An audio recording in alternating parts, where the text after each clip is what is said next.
97.3. This is the employment rate for fresh graduates in Japan. I'm Deepti Singh, your admissions counselor for Japanese universities. So in today's video, we are going to look at some of the very important data. हम कुछ data examine करेंगे जिससे कि आपको पता लगेगा कि Japan में graduates के लिए job market कैसी है, उनका employment rate देखेंगे.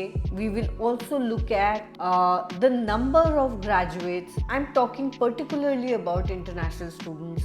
उनमें से क्या नंबर है, कितने लोग वहाँ पे काम कर रहे हैं अभी, एंड क्या ये ट्रेंड चेंज हुआ है पिछले कुछ 10-15 सालों का डेटा हम देखना चाहेंगे. And also we will look at the kind of companies that are hiring fresh graduates, international students. Right, so these are some of the this is some of the information we will be covering in today's video.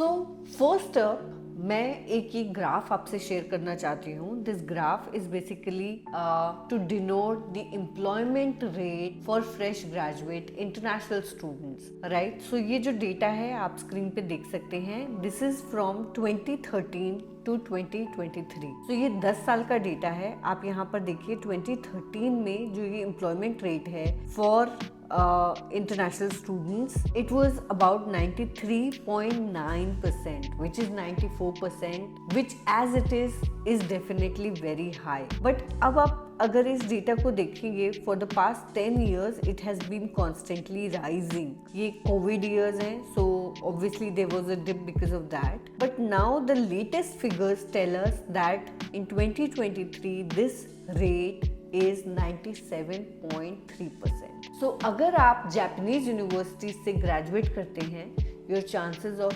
employment are as high as 97.3%.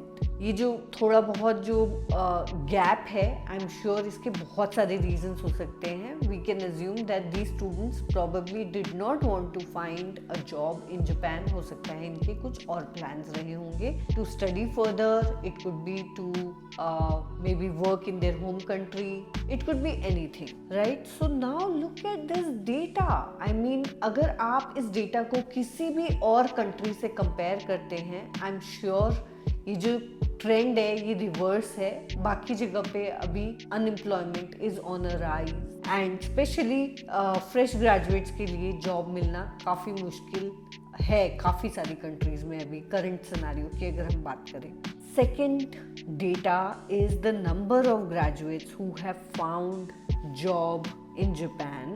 This is particularly again we are talking about international students. So ये जो data है ये आप screen पे देख सकते हैं. This is basically 2011 से 2022. अगेन ये 10 साल का डेटा है, मोर देन 10 years. सो ये आप देख सकते हैं. पहले obviously there was, you know, Japan is a very used to be a very traditional job market.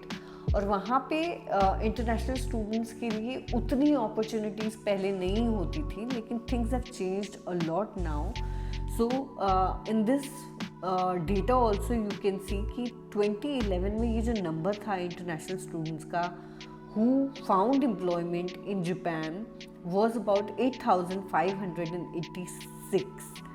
और ये बढ़कर this graph mind you has been on a constant increase and it peaked around 2019 COVID से just पहले. 30,947 graduates, international students found jobs in Japan. और अभी भी 2022 which is the latest data that is available, अगर हम इसे देखें तो ये जो नंबर है this is about 33,415.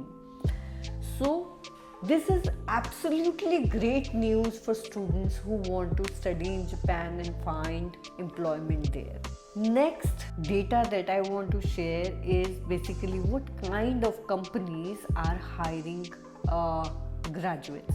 Right, so हम अगर इस डेटा की बात करें तो इसमें साइज ऑफ द कंपनी कि उसके कितने एम्प्लॉयज हैं उसके बेसिस पे ये डिवीजन किया हुआ है. So maximum students find employment in smaller companies. 1 to 49 employees की जो कंपनीज है वहाँ पर एम्प्लॉयमेंट 41% रिपोर्टेड है, और उससे ज़्यादा यानी कि 100 एम्प्लॉयज़ तक की, 99 एम्प्लॉयज़ तक की जो कंपनीज है वहाँ पर अनदर 11%। उससे थोड़ी बड़ी कंपनीज जो हैं which is about 300 employees, 299 employees, वहाँ पे 15% रिपोर्टेड है। So only I would say 10% of students are able to find employment in large companies.